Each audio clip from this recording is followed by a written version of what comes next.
Good morning. I'm Robert Nitchie, Chair of IIAT as of yesterday. Thank you for joining us this morning to kick off IIAT's virtual InsureCon. We are excited to have Steve McKee with us this morning to talk about how we can achieve growth during this time of great disruption. Before we get started, I have a couple of announcements. First, I want to extend my thanks to IIAT's lead underwriters for making this virtual InsureCon possible.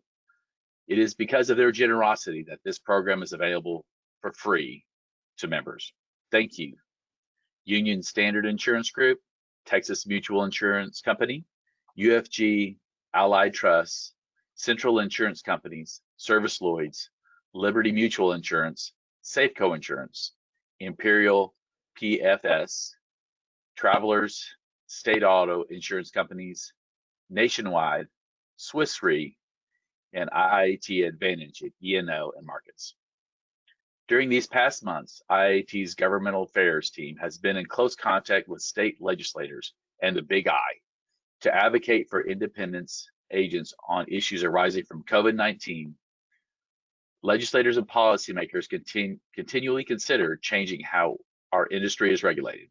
IIAT's respected and streamlined lobbying efforts help prevent harmful bills from becoming law and promote policies that will help our industry thrive.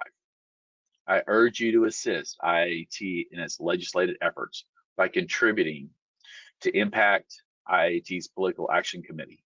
Your contribution is an investment into the independent agent system. Go to iat.org/impact to contribute. I also want to tell you about an exclusive webinar IIAT is hosting on June 30th with economist Dr. Ray Perryman, titled Outlook for Recovery, the Texas Economy and the Oil and Gas Industry. During the webinar, Dr. Perryman will discuss the turndown in the economy due to the hit the oil and gas industry has taken and provide its expert thoughts on how the economy can rebound. IIAT will be sending an email with registration details for this webinar. I hope you'll register. We are happy to have Steve McKee to join us again this morning. When we last heard from Steve at the Joe Vincent seminar in January, he introduced us to the concept of the disruption cycle. At that time, we could have never imagined the level of disruption that is currently taking place. We are grateful to have him back with us to learn how we can take advantage of all the disruption that is happening now. Steve is the co-founder of McKee, Walwork & Company, a nationally recognized marketing advisory firm that specializes in generating new momentum for stalled, stuck, and stale organizations. He is the author of When Growth Stalls, How It Happens, Why You're Stuck, and What to Do About It, and The Power of Branding, Leveraging the Success of the World's Best Brands, which the New York Times called the definite book on modern branding that should be mandatory reading in every business school in America. He also writes a monthly column for Smart Brief on leadership and is co-founder of Passerie, a tech spinoff of MWC, which is redefining an entire industry. Please join me in welcoming Steve McKee. Hello, everybody. It's good to not see your faces. I don't mean it that way. I wish we were together in person, but this is the world we're living in right now. So I appreciate you spending an hour with me this morning. I think it's going to be great. I think you're going to really enjoy it because we're going to talk about you and the results of the disruption cycle survey that you all took and went through. So I want to begin with a statement that I shared at the Joe Vincent seminar from Sir George Buckley, former CEO of 3M, that the core of every business is dying. And for those of you who were there, you might have remembered I did a little quiz and I asked you to name a 100-year-old company, a 200-year-old company, and maybe even a 300-year-old company. And it got harder and harder to do because it gets more difficult to maintain a business over the centuries. We who live less than a century, most of us, tend to think of businesses that were here before us and will outlast us as eternal. They're really not.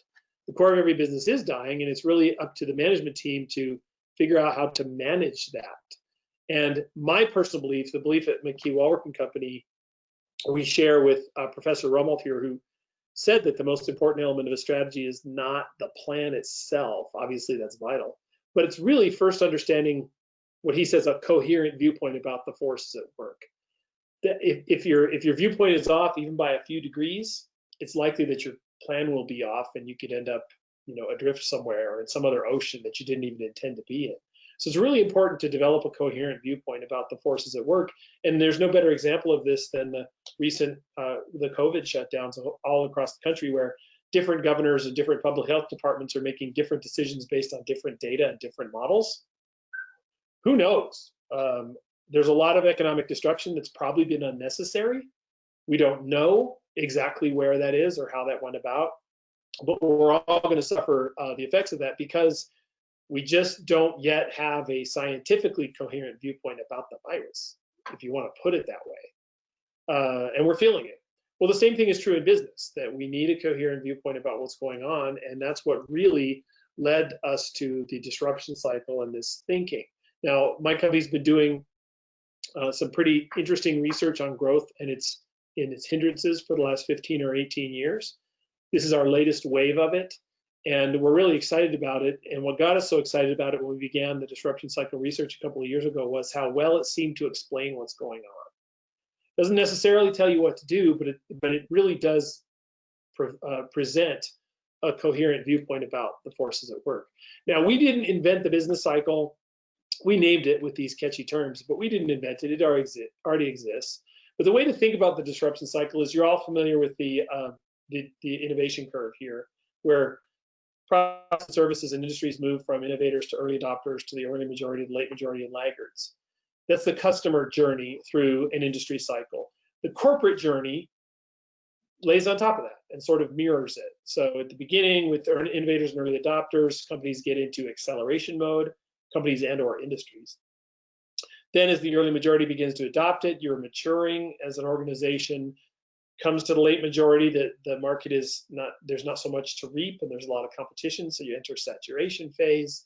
And then as the industry starts to decline, commoditization phase. So again, none of this did we invent. We simply kind of crystallized it, labeled it, named it, and developed a study to measure it. So just to remind you of what the disruption cycle looks like, if you look at an industry we're all familiar with, like restaurants, for example. In the fast food industry, you could say it's totally commoditized. There's a McDonald's or a Burger King or a Wendy's on every corner. Price competition, speed of the drive-through competition. Is it on the right side of the street or the left? All that ingress and egress stuff. It's brutal, and it's not a fun market in which to compete. The coffee shop market is saturated. I was joking with someone earlier that maybe not so much anymore. After the shutdown, a lot of coffee shops are going to go out of business, and so there's a thinning of the herd there. But generally speaking, it's pretty not hard to find a coffee shop. If you're feeling the urge, you can leave your house, your place of business, and probably get to one pretty quickly. In maturation mode, you might put the Chipotle concepts of the world. They have an Asian version of that. There's pizza versions of that, sort of the fast casual, sort of halfway in between fast food and sit-down restaurants. That part of the industry is really growing, expanding into new markets, maturing. They certainly can command premium prices, because I don't think you can get out of Chipotle without spending less than $10 for a burrito. And that's the nature of that market. And then you might put street tacos or some new sort of concept, fast food sushi, in the acceleration mode, where you're starting to see it bubble up and become kind of a new thing. So it's just how the cycle looks, and how it works. And again, at the Joe Vincent seminar, we talked about a famous example of Apple, which, there's Jobs and Wozniak in the garage, sort of pioneering, disrupting a new industry, and they begin to accelerate quickly and launch the Apple II and the Lisa and then the Macintosh. And pretty quickly, over a period of years, we got to the point where there was a computer on every desk, at least the initial phase of the personal computer. The market got saturated. IBM actually got out of the business. If you remember that, they sold off to Lenovo in China. Steve Jobs gets fired. Apple almost goes bankrupt. And here you have this hot company, and a few years later, it's near death. Famously, they brought Steve Jobs back. They bought his company next. They brought him back. The movies say that that was his super secret plan all along. It's pretty fascinating stuff. And he begins to enter a new phase of acceleration and maturation. He trimmed the product line. Fascinating story. He says if he wouldn't have left the company, he wouldn't have known what to do when he came back, which is really interesting. So he got the company more focused, launched the iMac and launched the iPod and launched the iPhone, and Apple goes through this new phase of incredible growth, becomes the most valuable company in the world. And 2 years ago, smartphone market is commoditized. Google, of course, has their entry with the Android phone, and now you can get a smartphone. Everybody has a smartphone.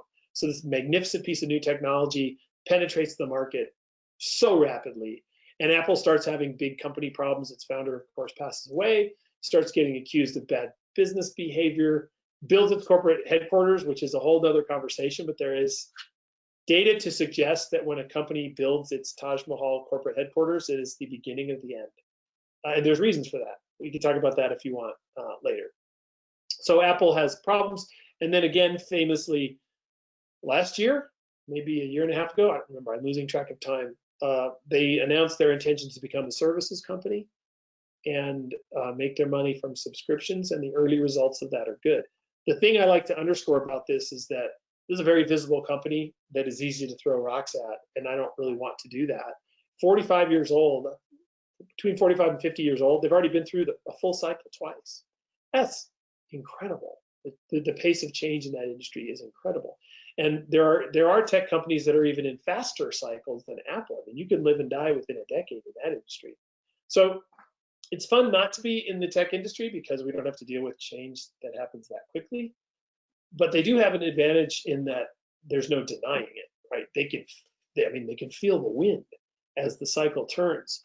Not so much in other industries. And one of the things that we need to be aware of is in every industry, the cycle is beginning to turn more quickly. And there are reasons for that. Global trade, the larger the number of players and competitors, and now you're looking at, China and the European Union and the US and Asia, makes acceleration go faster because there's more people playing the game. Technology has sped up the disruption cycle. AI and all that sort of stuff that's happening is speeding it up. New technologies like 3D printing is going to affect so many different industries. We're just in a phase of increasing acceleration, probably for the entire industrial revolution. We've been in that. It's just that it's continuing to pick up speed. There's been more change in the last 200 years than there has been in all of human history, for example. But there's probably been more change in the last 20 years than there has been in the last 200. So it's something we need to keep in mind, the pace of change. Enter the IIAT Insurance Industry Disruption Survey, fielded earlier this year, pre-COVID, which is interesting. And so there's a little bit of an asterisk on this, but a little bit of one. Some things are going to change permanently and forever because of what we've been going through. Some things won't. Some trends may have been sped up. It's kind of interesting, and we'll talk about that. We were really pleased, 359 respondents, which we were just delighted about, representing 213 companies. So it's a very robust bit of data that we get to go through. And of those respondents, the vast majority were agency members. Then we had a number of associate members also responding, and we'll show you some snapshots from both as we go through this. After this call this afternoon sometime, those of you who participated in the survey are going to get an email from me, and it will have a link in it to your personal survey. So one of the things I want to do this morning is show you how to read it and how to interpret it and how to spend some time with it, because we're going to be getting back together in a couple of weeks. Hopefully you'll join us and look at the different phases. And I would like you to spend the intervening time really getting familiar with your responses and how they compare to those of your peers and the rest of the cohort, because I think it will generate some questions in your mind that hopefully we can answer. So look for that later today. After we get off the call, you'll all be getting that from me. And if you don't, please shoot us an email or contact Matt at IIAT.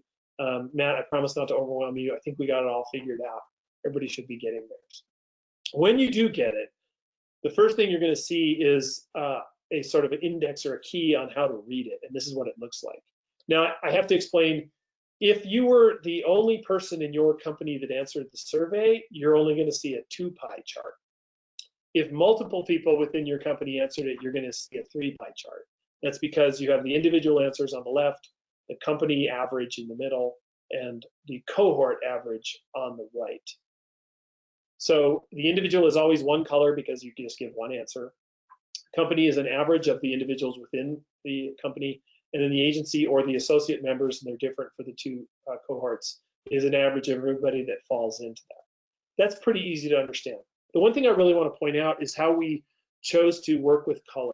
This is a little bit different. Some of the questions are posed in the affirmative and some are posed in the negative.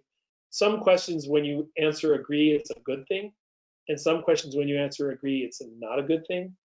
And instead of having you look back and forth at the index and try to figure out the answer every time, what we did, and we found this to be helpful in the past, is we put color first, which means green is good, red is bad, generally speaking. The darker the green, the better it is. The darker the red, the worse it is. Yellow is, so think of it like a stoplight. Yellow is in the middle somewhere.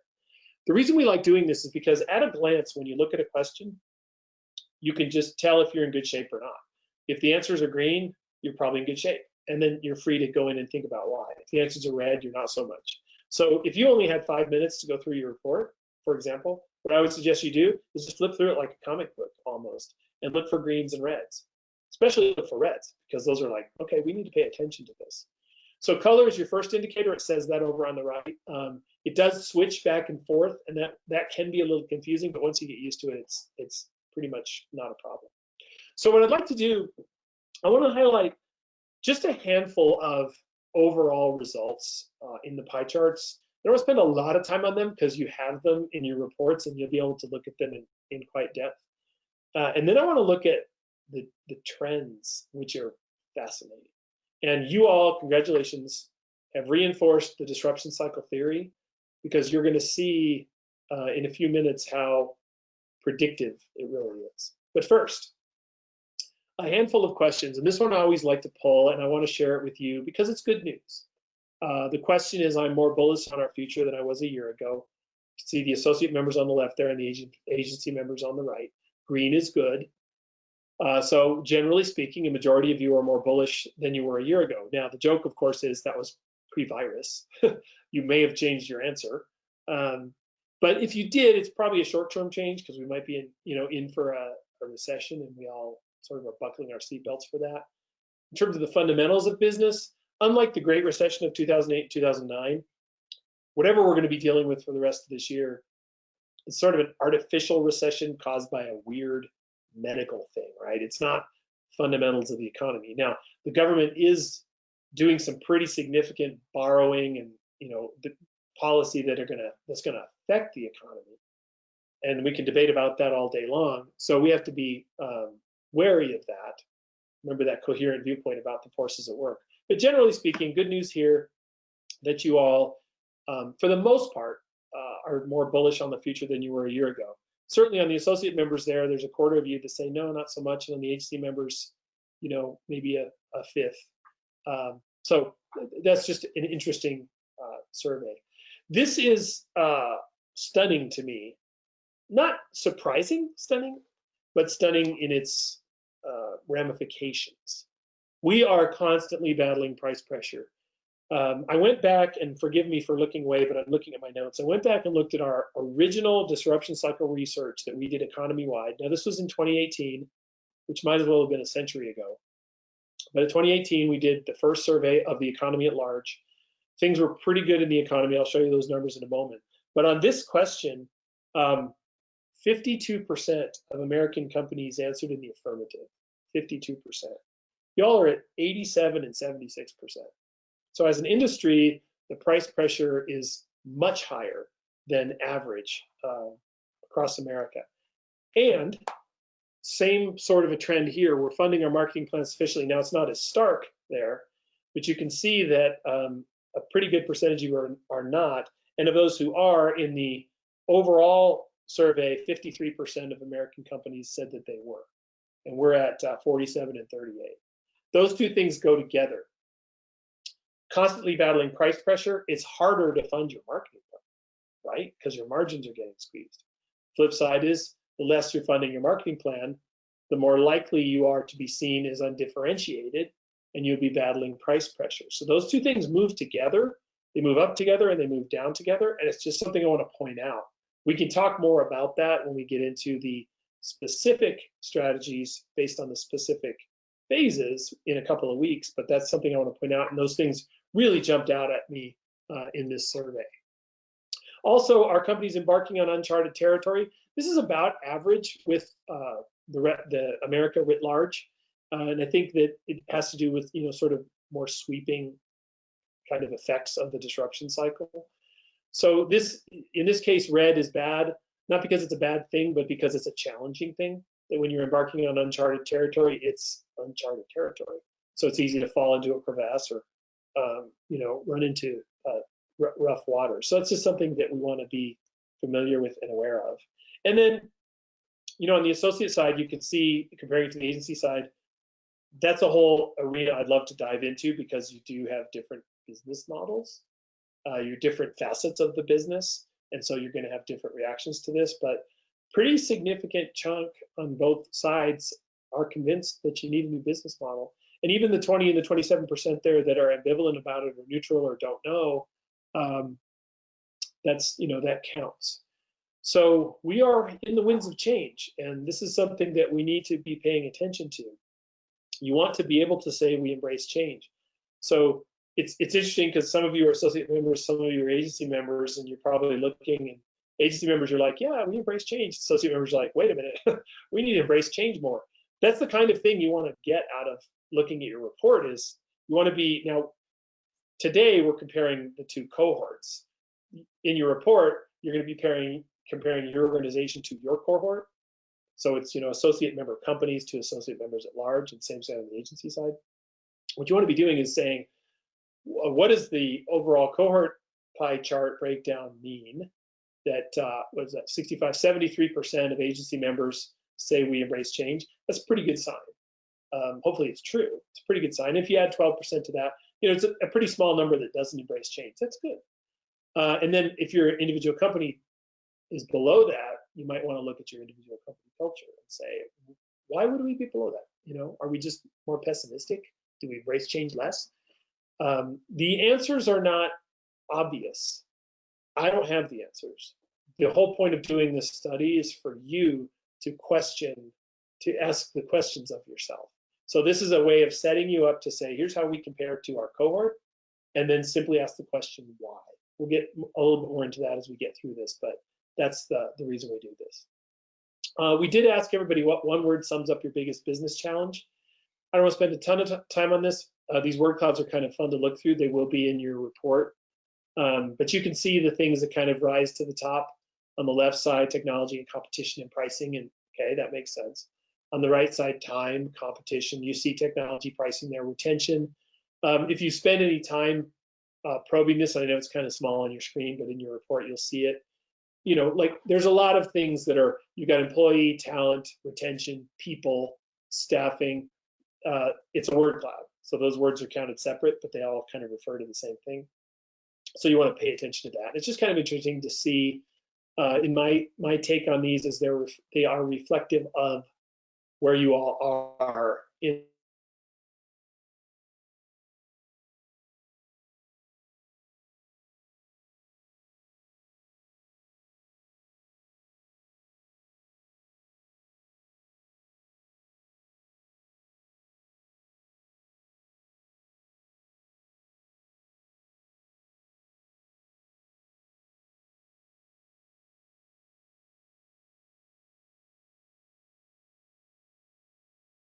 As you go, I don't want to get lost in the weeds here. What I do want to do is begin to look at the cycle itself and how things break down. And as I referred to earlier, this was the economy-wide study we did in 2018, so you remember near the tail end of the fast, or one of the longest economic expansions in history, if not the longest. The economy was doing real good. And this is our benchmark, so we didn't have anything to compare it to, but it feels right. 70% of the economy is in kind of growth mode, acceleration, maturation, things are going well. 30% of the economy is sort of, we're struggling with saturation, quantization. It's sort of the cycle of renewal, like in nature, birth and death, and the growth of a tree and the death of a tree. You have to have that cycle. It's kind of natural. 15% of all jobs in America are destroyed every year. And 17% of jobs are created, and that's how you get 2% growth. That's kind of the norm. So you just don't want to be in the 15%, but that's what you see on the right side. And then at all times, there's some disruption going on where new entrants are entering the market. So this is our benchmark. And it's kind of interesting to compare because when you look at the real estate industry, we did this study with a group similar to IIAT last year. They're not as in good a shape as the economy at large. And that makes sense if you know anything about the real estate industry and real estate brokerages. It's kind of tired as a business model. It's, you know, it's not on the cutting edge, and so you'd see more than half the companies on the right side of the wheel there, and less so on the left, with some really serious technology players coming in and disrupting things, both taking business from those on the right and providing ideas for old line companies for how to innovate, which they're importing and, you know, turning on the wheel there on the left. So it's just kind of interesting. Real estate industry not as good as the economy as a whole. Funeral industry, which we did last year as well, even worse shape. You think about funeral homes. Our analysis of this is that this is an industry that has been in a 100-year cycle, that it really hasn't changed in the last 100 years. So you've got 2 or 3 generations, typically of family-owned businesses that are, you know, passed down, thinking the way it's always been done is the way it's always going to be done. And when you think that way, when the wheel turns more slowly, it's like the hands on a clock. You don't even notice it turning, so it might as well not be. And you just kind of keep going about doing business the way you've always done it. What happens? You end up on the right side of the wheel there in saturation and commoditization mode. And that's why this industry, the funeral industry, is approaching crisis. I don't know if I would put it in crisis yet, but it's approaching crisis because they just haven't changed. Overlay the fact that it is usually family-based succession, and you have a whole host of problems. I won't get into the details. It's fascinating. We have probably become the nation's leading consultant to this industry because this coherent viewpoint is clicking for a lot of companies in the funeral industry. And of course, the next question is, what do we do about it? And we have answers for that. So here you are, IIAT as a whole. This is what the sum total of all of your responses, where it puts you, and in comparison to the overall economy, you can see that now this is pre-COVID, crisis there, so that doesn't count. This is, the economy was still doing pretty good when we took this survey, and you can see that certainly not as bad off as the funeral industry, but the insurance industry is not. It's out there. I mean, you can draw your own conclusions from this. So you've got, what is that, 50% on both sides, half the industry on one side and half the industry on the other. If you remember general, it was 70-30. So this is, according to your responses, where the industry seems to plot. It's kind of interesting, but obviously it makes you say, well, let's look, a little more in depth. Here's what the agency members look like. So you can see we got 31-49. So it's about, and most of the respondents were from the agency side, so this is going to dominate the numbers. If you look at the associate members, it's a little more stunning if you think about it. That's what, 57, 60%, fully 60% on the right side of the wheel. So that's something that I think is fascinating. And I'm coming at this from the outside in, looking at the kinds of companies that, the kinds of business models in the associate membership versus the kinds of business models in the agency membership. And it kind of intuitively makes sense to me. But I think it's worth a lot more study, and it's very interesting. Here's where agency members' average plot is. So every company is in a different place, but if you average the results, you're right about at the top of the wheel, which is an interesting place to be for a variety of reasons. One is you want to stay there as long as you can, because once you start tipping into saturation, it's very difficult. 2 is, theoretically, you're in a great place to spur new disruption, because if you're still in maturation mode, and again, this isn't any company, it's the industry, but as a whole, you have the momentum and the resources to invest in disruption. You're not in a desperate attempt to stay alive, which as you get down the right side of the wheel tends to happen. So it's a good place to be. Associate members, a little further there on to the right, and it's something that you just want to be really careful about. We all go through the cycle. Apple's been through it 2.5 times. So you just want to pay attention to this. And also I want to point out, we'll get into this again in more detail, Portfolio companies like PepsiCo are in all phases of the cycle all the time. That's how they manage it, is they have new products in the acceleration phase, like weird, kale juice, whatever, and then old products like Pepsi in the commoditization phase. And the art of managing a portfolio company is managing that portfolio through the cycle. Very small companies tend to be, they just go around the wheel, the entire company. Most organizations are somewhere in between, that you might have some products and services or geographic markets that are in acceleration and maturation mode, while some other things are in saturation or commoditization mode. And you can kind of think of yourself in a portfolio sense. That gets to the strategy behind it, which we're not ready to discuss today, but I wanted to highlight that. Okay, now this is so fascinating. I think you're going to love this. We looked at the phase breakdowns, and what we did was, based on where every company is in the cycle, you're assigned to a phase. You're either in the acceleration phase, maturation phase, saturation phase, or commoditization phase. And in the report that you get, you'll see where your company is listed. Then we looked at every company and every question and how they compare in the phasing. So probably the easiest way for me to explain this to you is just to show you. This is what it looks like when you're climbing up a hill. And the reason I say that is because the next several slides you're going to see have this, all of them have this shape, where you're less likely than average in acceleration mode, more likely than average in commoditization mode, and somewhere in between in maturation and saturation. So here's how to read it. I'll explain this one and we'll go pretty quickly through these. We are constantly battling price pressure. If you're in acceleration mode, you're much less likely to agree with that statement. Why? Because you're inventing. You're offering something new to the world. You're setting the price. There's no commodities. There's no apples to apples because there's no other apple. You are the apple. In commoditization mode, it's apples to apples to apples. And so you're much more likely to be battling price pressure. Hopefully this is making sense to you. In the maturation and saturation mode, that's pretty close, 4% and 2%.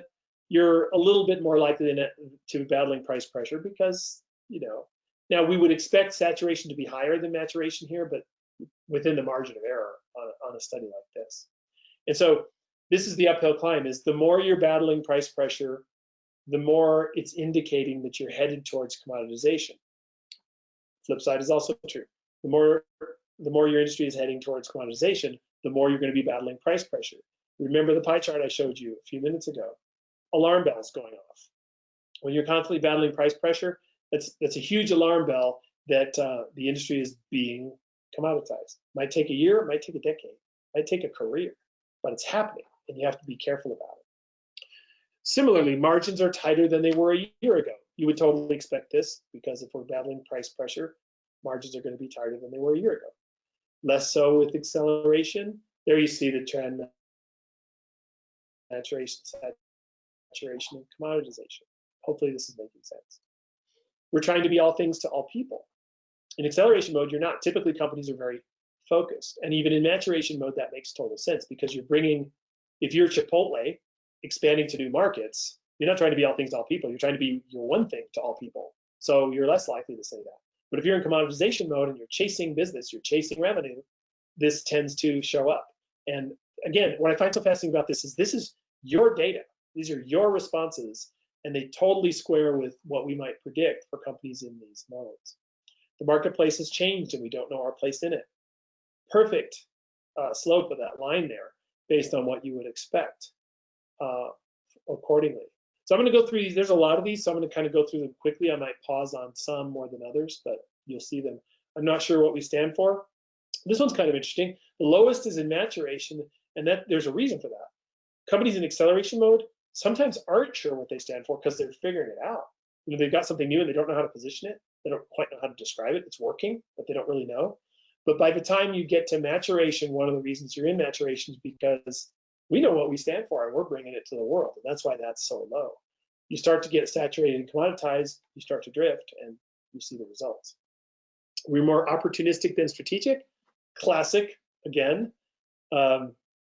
Companies that are in struggling markets tend to look for opportunities. It's like, what can we do? What can we do to generate some revenue? What can we do to win this bid? Those are opportunistic kind of things, and that's what you'd expect to see. Revenue is more important than profit right now. Bam. Commoditization mode, it's just trying to get dollars in the door.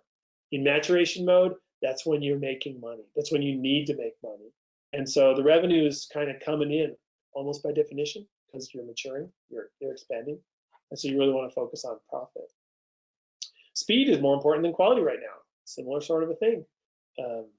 It really gets unhealthy when you get to commoditization mode. We don't invest enough in training. We don't invest enough in research and development. So remember I said we're at the top of the cycle? You have the money now. You may not feel like it, and on a micro level you might not, but generally speaking, you need to be investing in training, you need to be investing in branding, you need to be investing in R&D because you're going to need it. So now because you're going to need to reap later. We have a lot of false starts. As I go through these, it's kind of a sad story. I'll show you the happy story in a minute. Shooting from the hip isn't working anymore. Used to. Everything we did, we could print money. We just made decisions. It was great. Workarounds are the only way to get things done around here. So now you're looking at sort of some of the internal dynamics. Like, got to work around the system. That can be pretty destructive. We tend to overthink things. In acceleration mode, we don't overthink because we're just moving. We're moving so fast because we want to seize the moment. But in commoditization mode, we do. We can't seem to make a decision. You would think in a mature company, maybe you could make a decision, but no, not the case here. I'd rather spend more money improving the product than the brand. Look at that. Wow. Perfect slope again. When you get to saturation and commoditization mode, you're really just looking for how can we differentiate at a product level, and that's where the focus becomes. We'll fix the brand when we get to it, sort of reflecting the same thing. It's not a priority. We're experiencing some internal discord. Ooh, boy, that hurts. When you're blowing and going, acceleration and maturation is fun. When you start to slow down or you're in commoditization mode, you start to bicker. Talk more about that in a minute. Office politics are really getting in the way. Whew. Work is harming my personal relationships. This is real stuff that we deal with here. We're just trying to survive. It's a sad story, but it's true. It's so fascinating. That's why I think this is so valuable. It's time our company grew up. We need a new business model. You realize it in commoditization, it might be too late, because sometimes when you're in commoditization mode, you simply can't afford the time or the talent to invest in developing a new business model. And we've seen that. We've consulted with companies where the new business model is there. We've discovered it, it's evident, but they can't get there. They've run out of runway. So if you wait too long, it can be a real problem. Another perfect slope, our company is lost. Now let's look at some of the downhill indicators. This is where the chart is going the other way, and it's equally telling. We're funding our marketing plan sufficiently. Acceleration and maturation mode, we are. Saturation and commoditization, not so much. Remember, we looked at that pie chart earlier. We're not funding our marketing plans, so it's indicative of saturation and commoditization, and it's a problem. We're achieving our marketing objectives. On the left side, you are. On the right side, you're not. It's easy for prospects to tell us apart from other companies like us. Or it's not. In acceleration and maturation, it is. That's why you're accelerating and maturing. Our customers know what we stand for. Bam. Commoditization, they don't. You're less likely to agree with that statement. Our customers fully understand the value we give them. The flip side of the pricing and margin question. They don't, they don't. Our competitive differentiation is growing. So no matter which direction you look, the uphill or the downhill, it says the same thing. Our creative has won industry awards. This is an interesting one, whole other conversation, but there is an increasing body of research that shows that creativity in marketing and advertising is differentiating in terms of it generates better results. So sometimes you say, you don't want to spend time on creative because it's just, people aggrandizing themselves, whatever. It's actually not true. But the more creative an ad or a marketing campaign is, the more effective it is, generally speaking. And awards are a proxy for that. The loyalty of our customers continues to grow, or no. Employees are in sync with leadership here. Again, there's those internal dynamics that can be problematic.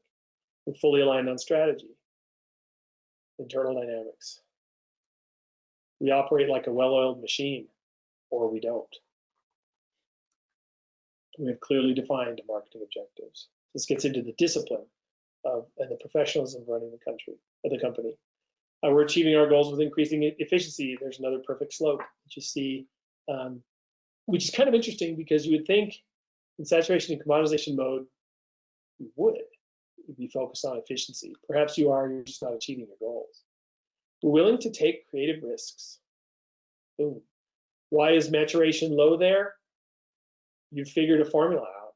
You're trying to expand it. So it's less about risk taking and more about reaping there. Of course, in acceleration, it's almost by definition you're taking creative risks. Less willing in saturation and commoditization. We embrace change. Just when you should embrace it, you're less likely to, and there's a reason for that. I'll talk about that in a few minutes. We're outgrowing our internal systems. Obviously, in acceleration mode, we absolutely are, because we're growing like a weed. And then here's the I'm more bullish on our future than I was a year ago. Perfect slope makes total sense. Then there were a few peaks and valleys. So what those two sequences I just showed you demonstrate is that whether you're talking about the upslope or the downslope, the correlation with how you answer the questions and what stage you're in is pretty uncanny. The vast majority of questions fit the upslope or the downslope. But there are some peaks and valleys that are also telling, and it's kind of interesting. So there's a lot of gossip at work. Not surprising on the commoditization side, people are murmuring, what are we going to do, what have you. Probably not surprising on the maturation side that, we're blowing and going and it's fun and we're winning, so there's not a lot of gossip at work. A lot of gossip on the acceleration side. Not sure why. My conjecture of that is typically when companies are in acceleration, they're smaller and there's fewer people, and it might be just that there's more chatter. I don't know exactly, but it's gossip is not a good thing, generally speaking, but you can probably overcome it when you're accelerating. When you're commoditized, it's not great. Ready, fire, aim. This makes some sense as well on the commoditization side because you're being more opportunistic than strategic. On the acceleration side, probably because things are moving so quickly, sometimes you're just making decisions because you're just trying to figure stuff out. So there's a ready, fire, aim. And often in this mode, sometimes management has a little different personality, right? It's more of an action orientation than a strategy orientation. Hey, Steve, can I interrupt real quick? Certainly. It looks like you're not sharing your screen anymore, so we could see your webcam, but not your presentation. Oh, that's crazy. I appreciate that. I hope that didn't go for long. Let me. No, it wasn't long. There it is. There you go. Thank you. Yeah. Okay, thank you. Sorry, everybody. So this one was ready, fire, aim. I was explaining that. That makes sense. Let me click to the next one here. We're good at employee retention. Commoditization, you're not, because the rats are leaving the ship. Acceleration, it's a challenge because sometimes it can be kind of a crazy environment. People don't like that. Or sometimes this is a reflection of the fact that we're having to hire people, and so any defection of any kind is a problem, generally speaking. That's what we see with these peaks and valleys. Similarly, with we can't keep up with staffing needs, it's a different take on a similar question. That on the acceleration side, you can't because you're just trying to hire and grow. On the commoditization side, you can't not because you're growing so much, but because people are leaving and they're hard to replace, and maybe you can't afford to replace them, or you can't afford to pay competitive salaries, or that sort of thing. We're struggling to keep up with demand. Similar kind of an anomaly. Acceleration, it makes sense. Commoditization, it may be because you're running really lean, because your margins aren't there, and you're struggling with price pressure or what have you. It's not a good thing because it reinforces all the other bad things. Our growth is outpacing our ability to maintain quality. There you go. Same sort of idea. So the slopes make sense. The peaks and valleys make sense as you see them. I can't stop thinking about work when I go home. In acceleration mode, it's probably a good thing. And it's not good. You do need time off, but it's because you're so jazzed. In commoditization mode, having lived this personally, when our company went through our trial by fire all those years ago, you just can't. Right? You lie awake at night, wondering how you're going to meet payroll and so forth. Our company's embarking on uncharted territory. In maturation mode, we see this because this usually is some sort of a geographic expansion.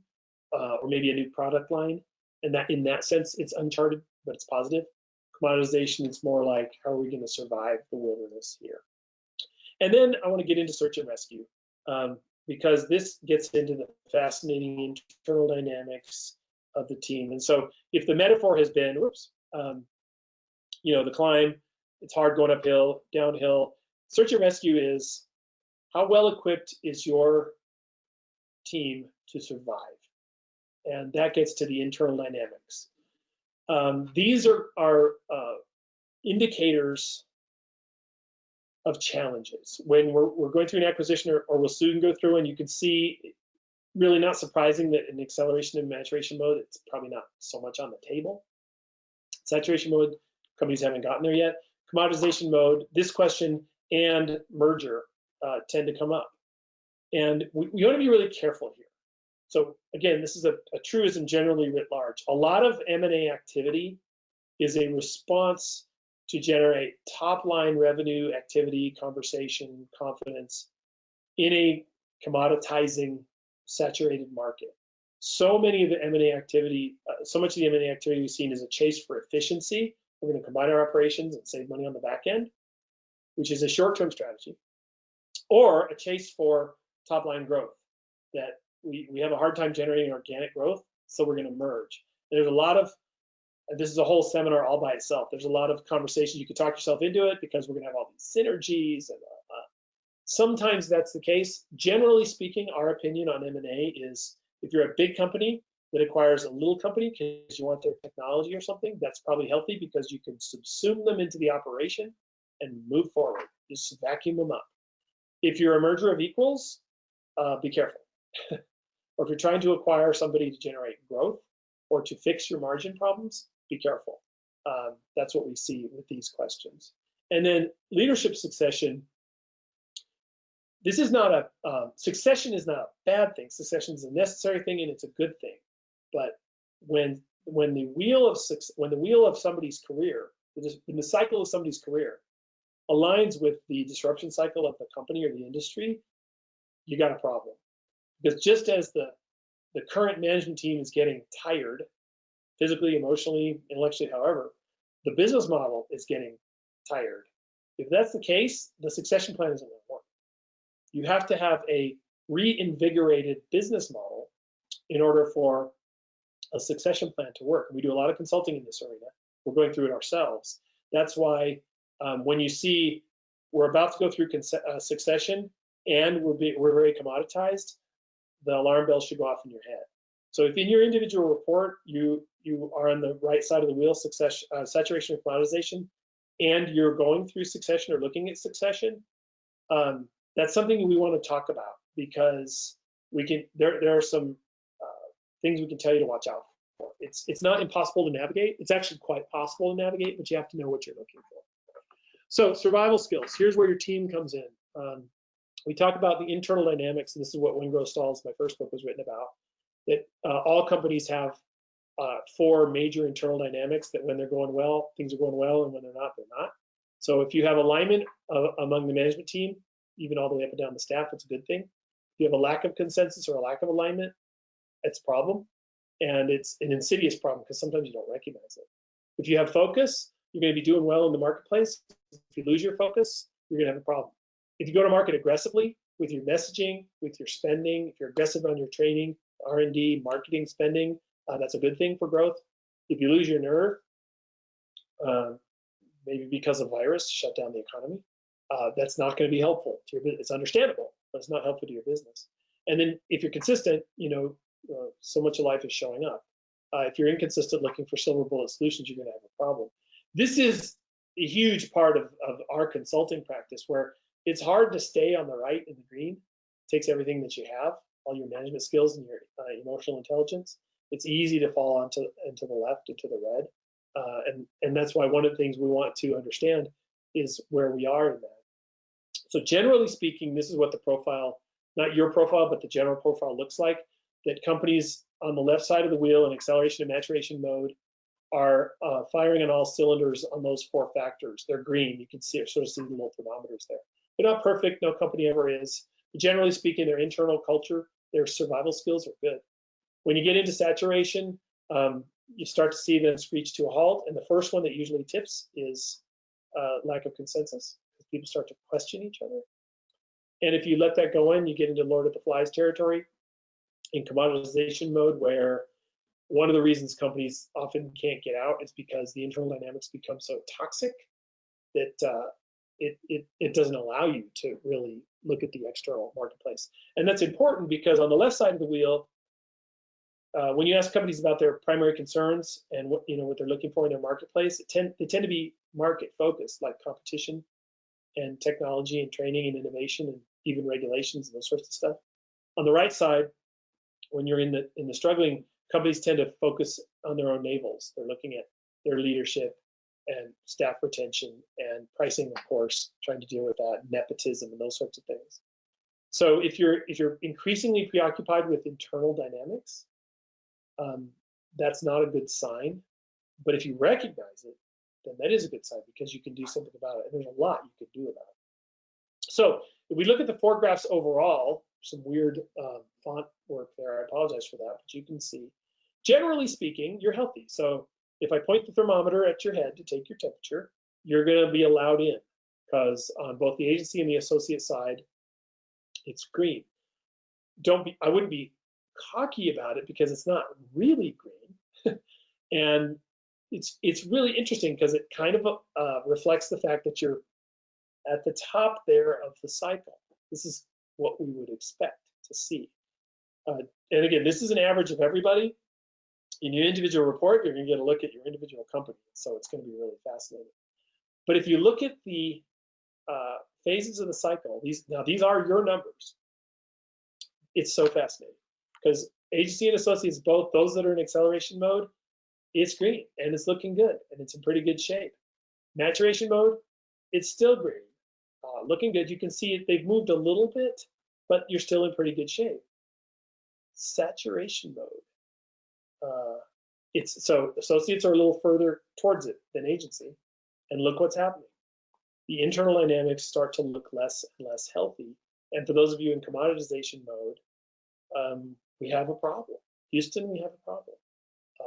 It's a great thing to recognize, though, because once you recognize it, you can do something about it. There's lots you could do about it. We are going to talk in the upcoming webinars in 2 weeks. We're going to go phase by phase. I encourage you to sign up for the phase that you're in for sure.